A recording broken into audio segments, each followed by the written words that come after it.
अस्सलाम वालेकुम। आज का लेक्चर नंबर 20 है। Example 1.121 chapter number 1 probability. Chapter number 1 probability में हमारे पास है suppose that a bag contain 10 balls of which 3 are white balls and 7 are green balls. If 2 balls are drawn at random one after another without replacement case, find the probability that both balls are green. हमारे पास bag है, उस bag में कितने balls है हमारे पास 3 white है and 7 जो है वो ग्रीन बॉल्स है। हमने 2 बॉल रेंडमली सिलेक्ट करने हैं, लेकिन अगर एक बॉल आपने सेलेक्ट किया है तो आपने उस बॉल को दोबारा रिप्लेस नहीं करना, उसको दोबारा इस बैग में नहीं डालना, ठीक है। तो फिर उसके बाद आपने दोबारा सेकंड बॉल सेलेक्ट करना है। तो हमने इसकी प्रोबेबिलिटी फाइंड करनी है कि वो दोनों बॉल जो मैंने सेलेक्ट किए हैं वो दोनों मेरे पास ग्रीन हो।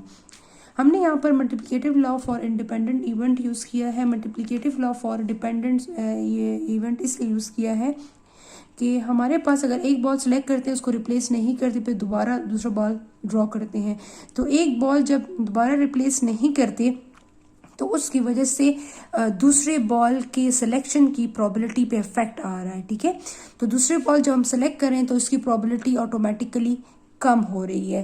तो यहाँ पर अगर एक बॉल मैं सेलेक्ट कर रही हूँ तो उसकी वजह से दूसरे बॉल पे विदाउट रिप्लेसमेंट की वजह से दूसरे बॉल की प्रोबेबिलिटी जो है वो इफेक्ट हो रही है। तो यहाँ पर हमारे पास क्या है, हम क्या यूज़ करेंगे, डिपेंडेंट इवेंट। मल्टीप्लिकेटिव लॉ ही यूज़ करेंगे लेकिन डिपेंडेंट इवेंट के लिए। Probability of A intersection B is equal to probability of A multiply by probability of B given. B given A means A already अगर हो चुका है तो अब हमने प्रोबेबिलिटी ऑफ बी फाइंड करनी है, ठीक है। मीन्स एक इवेंट के अगर होने की वजह से दूसरे की प्रोबेबिलिटी पे इफेक्ट पड़ता है, मीन्स जब वो विदाउट रिप्लेसमेंट केस हो।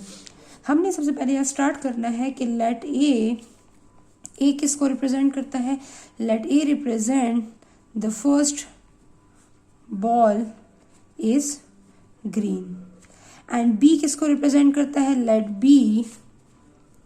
B represent the second ball is green. We have select 2 balls, but both balls are green. But here the condition is without replacement case. Without replacement case, after selection of the first probability, the probability of the second ball is affected.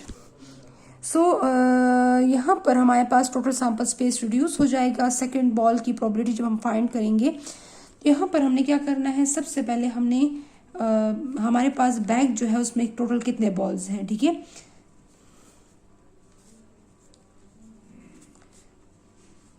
The bag contain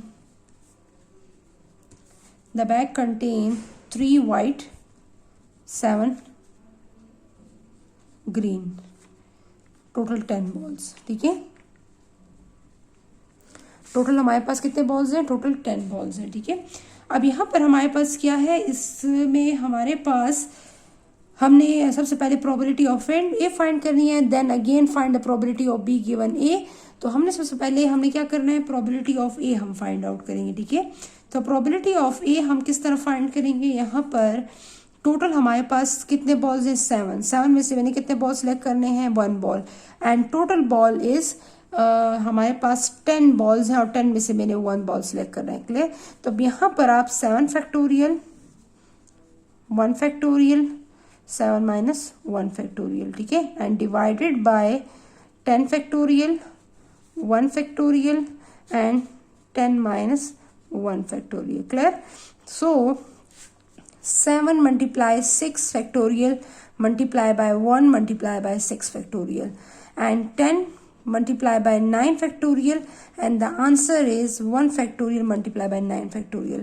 So 9 is cancel out, 6 is cancel out, the remaining is 7 divided by 1 and whole divided by 10 divided by 1. So the answer is 7 divided by 10.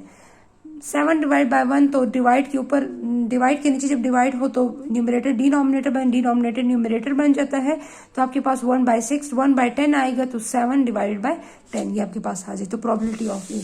अब probability of B हम किस तरह find करेंगे, probability of B given A. Probability of B given A हम इसलिए find कर रहे हैं कि यहाँ पर ए ऑलरेडी अकर हो चुका है, हमने ए बॉल को रिप्लेस नहीं किया। तो टोटल रिमेनिंग हमारे पास बैग में कितने बॉल बच गए, ग्रीन 6 बॉल। 6 में से मैंने दोबारा 1 बॉल सेलेक्ट किया है। अब दोबारा अगर आप देखें तो टोटल बॉल्स जो हमारे पास बैग में 10 थे, अब वो रिमेनिंग कितने रह गए, 9 बॉल्स रह गए, इसलिए कि वो ए जो रिप्रेजेंट किए फर्स्ट बॉल को, उसको मैंने रिप्लेस नहीं किया। ठीक है, तो यहाँ पर 6 factorial 1 factorial 6 minus 1 factorial 9 factorial 1 factorial 9 minus 1 factorial. Clear?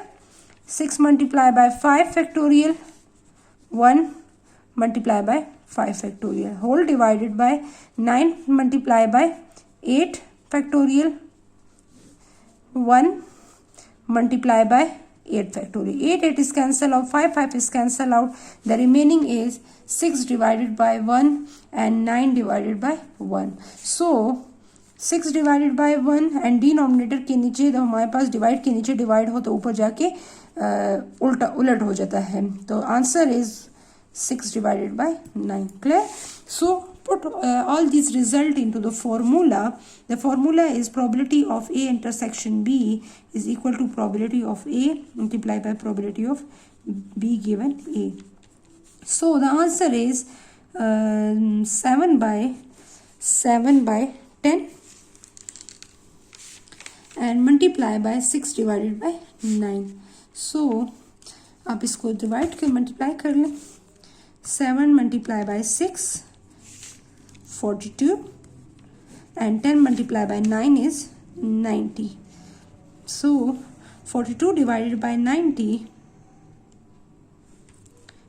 42 divided by 90, the answer is 0.446 means 46% chances. अगर आप एक बॉल सेलेक्ट करती हैं तो आप क्या करती हैं, आप ए ने एक बॉल सेलेक्ट किया है और उसी बॉल को आपने दोबारा रिप्लेस नहीं किया और फिर दोबारा आप सेकंड बॉल जो है वो भी ग्रीन बॉल ड्रॉ करती हैं, तो first ball is green and again the second ball is green but the first ball is not replace, so the probability of the select the green ball both the green ball is 0.46 mean 46% chances that you have select both the green balls. ठीक है, but first ball is not replaced. Here the situation is also the dependent.